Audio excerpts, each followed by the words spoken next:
Hello అండి, very good morning. TG EAP SET 2024కి సంబంధించి ఒక అప్డేట్ ఉంది ఈరోజు. అప్డేట్ తెలుసుకునే ముందు మీరు ఇప్పటి వరకు ఛానల్ని సబ్స్క్రైబ్ చేసుకున్నట్లయితే ఇమీడియట్గా సబ్స్క్రైబ్ చేయండి. సో కాకపోతే మనకి చాలామంది స్టూడెంట్స్ అండ్ పేరెంట్స్ ఎవరికైతే ఇప్పటివరకు సీట్లు రాలేదో వాళ్ళంతా కూడా ఈ ఫోర్త్ ఫేజ్ కానీ మాపప్ రౌండ్ కానీ ఉంటుందేమో అన్న ఉద్దేశంతో చాలా ఎదురు చూస్తున్నారు.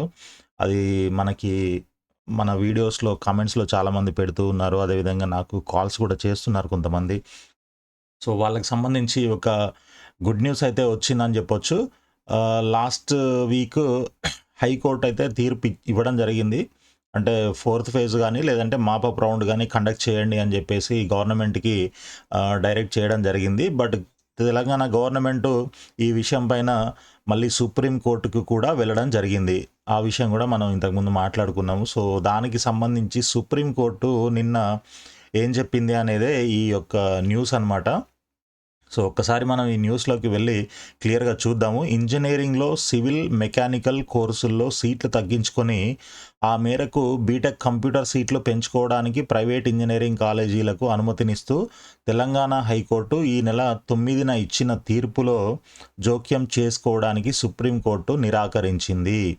సో ఏదైతే మన తెలంగాణలో హైకోర్టు ఈ నెల 9వ తారీఖున తీర్పు ఇచ్చిందో దానిపైన మేము ఎటువంటి జోక్యం చేసుకోము అని చెప్పేసి క్లియర్ కట్గా తేల్చి చెప్పిందనమాట గవర్నమెంట్కి.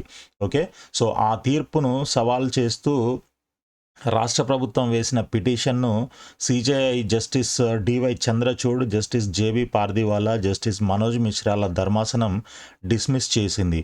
ఏది మన తెలంగాణ గవర్నమెంట్ తెలంగాణ హైకోర్టు ఇచ్చిన జడ్జిమెంట్ పైన సుప్రీంకోర్టుకి వెళ్ళిందో ఛాలెంజ్ చేస్తూ, సో దాన్ని డిస్మిస్ చేయడం జరిగిందనమాట. సో ఇక్కడ చూడండి, ఇంజనీరింగ్ కాలేజీలు తమ సివిల్ మెకానికల్ ఇంజనీరింగ్ సీట్లను సరెండర్ చేసి ఆ మేరకు కంప్యూటర్ సైన్స్ సీట్లను పెంచాలన్న విజ్ఞప్తిని ఏఐసిటిఈ అనుమతి ఇచ్చింది. జేఎన్టీయు కూడా ఆమోదించింది. అయితే సీట్ల సర్దుబాటుకు ఎన్ఓసి ఇవ్వడానికి రాష్ట్ర ప్రభుత్వం తిరస్కరించింది. దీనిపై యాజమాన్యాలు హైకోర్టును ఆశ్రయించగా న్యాయస్థానం వారికి అనుకూలంగా తీర్పునిచ్చింది.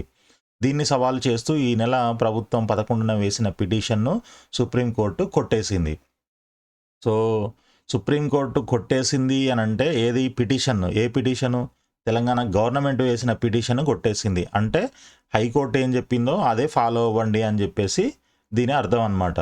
అయితే ఇప్పుడు హైకోర్టు ఏం చెప్పింది మనం లాస్ట్ వీడియోలో మాట్లాడాము, అది ఒకసారి చూడండి. కాకపోతే దానికి సంబంధించి చిన్న క్లారిఫికేషన్ కూడా ఇస్తాను. హైకోర్టు ఏం చెప్పింది అని అంటే, సో జేఎన్టీయు అండ్ ఏఐసిటి రెండు అప్రూవ్ చేశాయి అండ్ డిమాండ్ ఉన్న కోర్సులకి మీరు అప్రూవల్ ఇవ్వడానికి ఏంటి ప్రాబ్లము, మీరు ఇచ్చేసేయండి. సీట్లు ఫిల్ చేయడానికి అవసరమైతే మాపప్ రౌండ్ ఇంకోటి కౌన్సిలింగ్ కండక్ట్ చేయండి, లేదా ఫోర్త్ రౌండ్ అనుకోవచ్చు, దాన్ని మాపప్ రౌండ్ అని కూడా అనుకోవచ్చు. సో కాబట్టి మీరు కండక్ట్ చేయండి అని చెప్పేసి క్లియర్ కట్గా చెప్పడం అయితే జరిగింది. కాబట్టి ఇప్పుడు సుప్రీంకోర్టు కూడా ఈ తెలంగాణ హైకోర్టు ఏదైతే చెప్పిందో దాన్ని మీరు కంటిన్యూ చేసుకోండి అన్నట్లుగానే దీని అర్థం అనమాట. ఎందుకనంటే తెలంగాణ గవర్నమెంట్ వేసిన పిటిషన్ని డిస్మిస్ చేసింది అని అంటే దాని మీనింగ్ అదే, ఇంకా హైకోర్టు ఇచ్చిన జడ్జిమెంటే ఫైనల్ అనమాట. కాబట్టి సో అదే ఫాలో అవ్వాలి. మేబీ గవర్నమెంట్, తెలంగాణ గవర్నమెంట్ ఇంకా లేట్ చేయకుండా ఇమ్మీడియట్గా ఈ మాపప్ రౌండ్కి సంబంధించిన డీటెయిల్స్ అన్నీ మనకి అనౌన్స్ చేసి ఆ ఫైనల్ ఫేజ్ ఒకటి కండక్ట్ చేసి ఆ మిగిలిపోయిన సీట్లో లేకపోతే ఈ కొత్తగా మనకి ఏవైతే పర్మిషన్ ఉన్నాయో వాటిని అప్రూవ్ చేసి ఇమ్మీడియట్గా వాటికి కౌన్సిలింగ్ చేసినట్లయితే ఇంకా చాలామంది సీట్స్ కోసం ఎదురు చూస్తున్న వాళ్ళు చాలామంది ఉన్నారు స్టూడెంట్స్. సో వాళ్ళందరికీ ఉపయోగపడుతుంది. దాన్ని కనీసం విద్యార్థుల యొక్క భవిష్యత్తుని, వాళ్ళ యొక్క పరిస్థితిని అర్థం చేసుకొని గవర్నమెంట్ త్వరగా నిర్ణయం తీసుకుంటే బాగుంటుందని నేను అనుకుంటున్నాను. సో త్వరగానే ఈ నోటిఫికేషన్కి సంబంధించిన డీటెయిల్స్ ఏమైనా వస్తాయని కూడా నేను అనుకుంటున్నాను. కాబట్టి దీనిపైన మీ అభిప్రాయం ఏంటి, మీరేమనుకుంటున్నారు అనేది మన వీడియో కింద కామెంట్స్లో రాయండి. సో అప్పటి వరకు ఇంకా ఫర్దర్ ఏమైనా అప్డేట్స్ ఉన్నట్లయితే నేను డెఫినెట్గా మీకు పోస్ట్ చేస్తూ ఉంటాను వీడియోలో. కాబట్టి ఈ వీడియోని మీరు లైక్ చేసి మన ఛానల్ని సబ్స్క్రైబ్ చేయండి. అదేవిధంగా ఈ వీడియోని మీ ఫ్రెండ్స్ కూడా షేర్ చేయండి, వాళ్ళకు కూడా యూజ్ అవుతుంది. So all the best friends, thank you.